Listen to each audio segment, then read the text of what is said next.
Magandang araw mga kaibigan, ngayon ay ikukwento ko ang isang action at drama film na may pamagat na bullies. Makikita ang dalawang lalaki na tinungo ang isang classroom upang hanapin ang nagngangalang Park Yong-ho.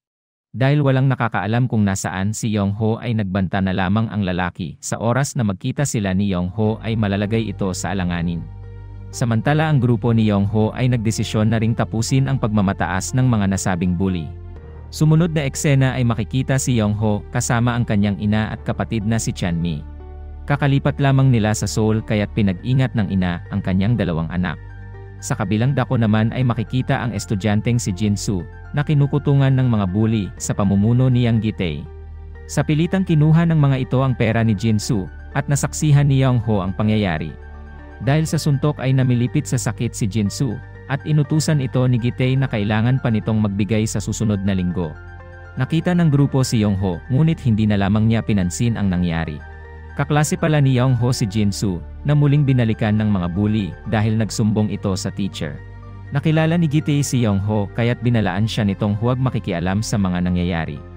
Muling nagyabang ang mga bully bago tuluyang umalis ang mga ito. Pinag-ingat ni Jin-soo si Yong-ho sa grupo dahil naranasan na niya ang pagmamalupit ng mga bully. Subalit pamilyar ang mukha ni Gi-tae kay Yong-ho dahil isa rin ito sa nang-bully sa kanya noong elementary pa lamang. Habang pauwi si Yong-ho ay naghanap siya ng lugar kung saan ay maaari siyang matuto ng boxing. Nakilala niya ang isang coach at pumayag itong turuan siya ng boxing kaya't pumirma siya sa membership form ng gym. Agad na nagsimulang magsanay si Yong-ho dahil alam niyang magagamit niya ito sa darating na araw. Nakasabay niya ang isa ring estudyante, ngunit matagal nang nagsasanay ng boxing. Kinagabihan ay hating gabi na at hindi pa umuwi si Chan-mi kaya tinawagan niya ito. Ngunit nagsasaya pa si Chan-mi kasama ang boyfriend nito kaya't hindi sinabi kay Yong-ho kung nasaan ito. Nagdesisyon si Yong-ho na lumabas ng bahay, habang ang grupo naman ni Gi-tae ay nakatambay sa isang parke. Nadaanan ni Yong-ho ang grupo at nakilala siya ng mga ito. Tinawag siya ng grupo kung saan ay nagagwapuhan sa kanya ang mga babae maging ang girlfriend ni Gi-tae na si Hye-jin. Nagpakilala si Yong-ho at hindi makapaniwala si Gi-tae na magkakilala pala sila. Kinumusta ni Gi-tae ang mga magulang ni Yong-ho kaya't nasabi niyang nagpakamatay ang kanyang ama dahil nalugi sa negosyo. Ngunit tila walang pakialam si Gi-tae at nagtawanan pa ang magkakaibigan. Nagpaalam na si Yong-ho habang ikinuwento ni Gi-tae na si Yong-ho ang dati niyang binubuli sa elementary.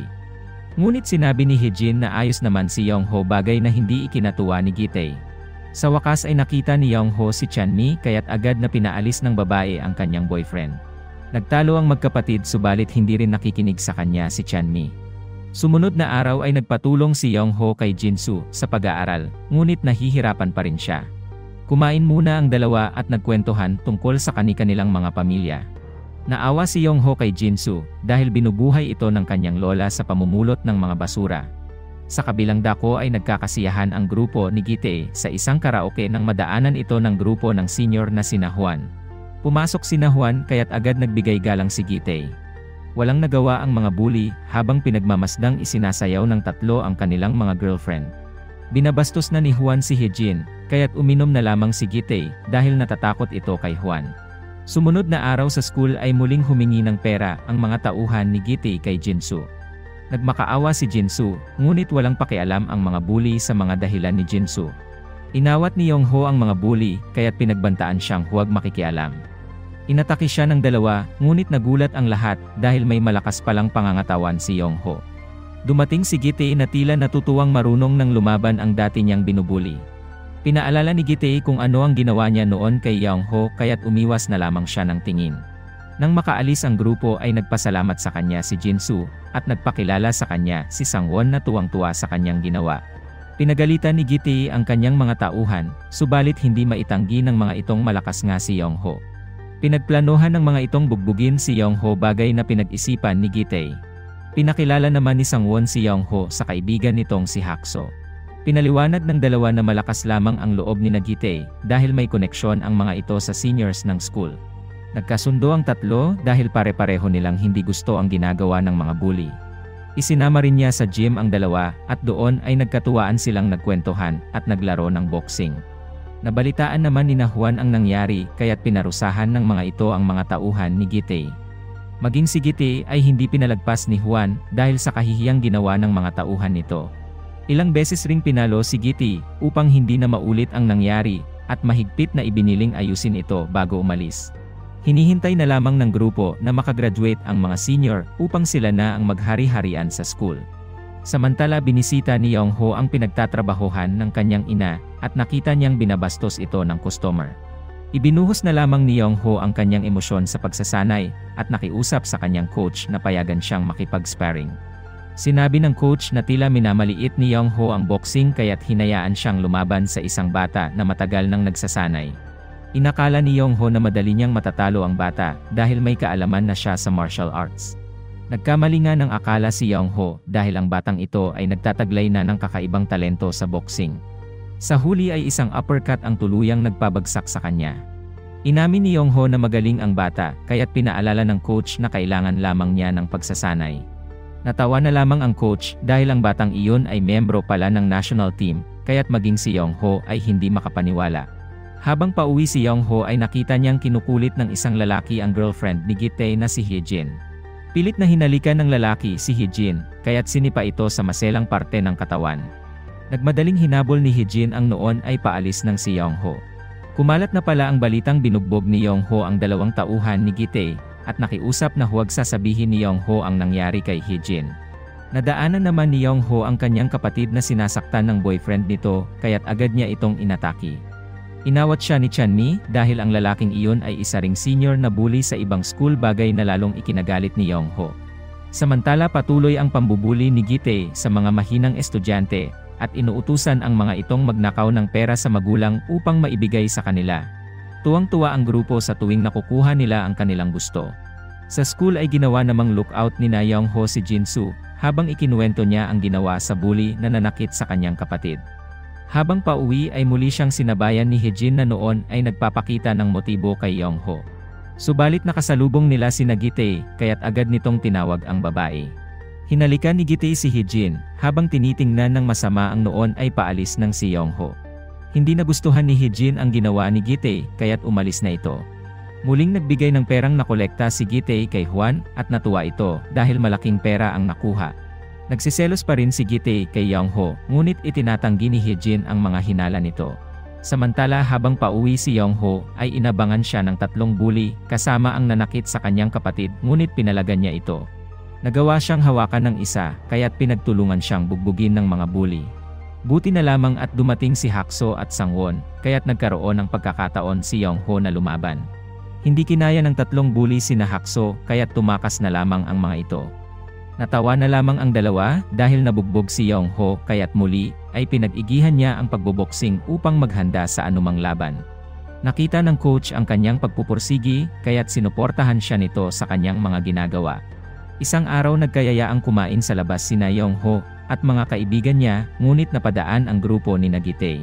Agad na lumapit ang mga ito at nag-eskandalo si Gite. Nais nang pumalag ni Hakso at Sangwon, subalit nagpasya si Yongho na iwanan na lamang sa mga bully ang kanilang pagkain. Masayang pinagsaluhan ng mga bully ang pagkain habang nais na rin talagang palaga ni Hakso at Sangwon ang mga ito. Ngunit umuwi si Yongho na hindi nag-iwan ng sagot sa dalawa kung saan ay muli siyang nakita ni Hee-jin. Nagpumilit ang babae kaya't sinamahan niya itong kumain at hindi niya matanggihan ang kakulitan ng babae. Nang pauwi na ay hinawakan ni Hee-jin ang kanyang kamay at sumunod na eksena ay hinalikan siya ng babae. Inamin ni Hee-jin na gusto na niya si Yongho subalit iniwan na lamang niya ang babae. Tumungo siya sa trabaho ng kanyang ina kung saan ay binabastos na naman ito ng customer. Hinintay ni Yongho na lumabas ang lalaki at binugbog niya ito. Sumunod na araw ay hindi na nakapagpigil si Hakso at Sangwon kaya't hinamon nila ang grupo ni Gite. Nakikipag-ayos noon si Gite kay Hee-jin habang walang magawa ang isa niyang tauhan kay Hakso. Nagpalitan ng suntok ang dalawa subalit mas malakas si Hakso. Hindi nagustuhan ni Gite ang nangyayari kaya't ito ang bumugbog kay Hakso. Wala ring nagawa si Sangwon kaya't pinagtulungan ang dalawa ng grupo upang bugbugin. Nalaman ni Yongho ang nangyari kaya't hinamon siya ni Hakso na gumawa ng aksyon. Pinag-isipan ni Yongho kung talagang takot siya kay Gite habang inabangan naman ng mga bully si Jinsu. Sinabi ng teacher na nasa hospital si Jinsu, kaya't agad niya itong binisita. Dumating rin si Hakso at Sangwon, ngunit nakiusap si Jinsu na baliwalain na nila ang nangyari. Hindi na mapapalampas ni Young-ho ang ginagawang ito ni Gi-tae, at nagdesisyon silang kalabanin rin ang mga senior. Agad nilang hinanap si Gi-tae, at hinarap na ni Young-ho ang dati pa ay nambubuli sa kanya. Hinamon siya ni Gi-tae sa isang laban, kaya't wala na siyang magagawa upang umiwas. Umatake si Gi-tae, ngunit naiwasan niya ito. Ginamit niya ang kaalaman sa mixed martial arts at boxing kaya't bumagsak si Gi-tae. Muling sumugod si Gi-tae at tumulong na rin ang mga kasama nito upang patumbahin si Hakso at Sangwon. Subalit mas malakas ang dalawa kesa sa mga tauhan ni Gi-tae, habang hindi naman makatama si Gi-tae kay Young-ho. Pinabagsak ni Young-ho si Gi-tae at doon ay pinaghiganti niya ang lahat ng mga ginawa nito sa kanya at kanyang mga kaibigan. Nais pang lumaban ni Gi-tae kaya't tumanggap ito ng malakas na sipa ni Young-ho. Subalit hindi pa natatapos ang kanilang problema dahil papunta na sa kanilang classroom ang mga seniors. Hindi naabutan ng mga seniors si Gi-tae kaya't nag-iwan na lamang ito ng mensahe na makipagkita sa kanila. Samantala nagpapahinga si Young-ho mula sa naganap na laban nang makarating sa kanila ang balita. Alam ng tatlo na kailangan nilang tapusin ang kanilang nasimulan kaya't magkakasama nilang lilipulin ang mga bully sa school.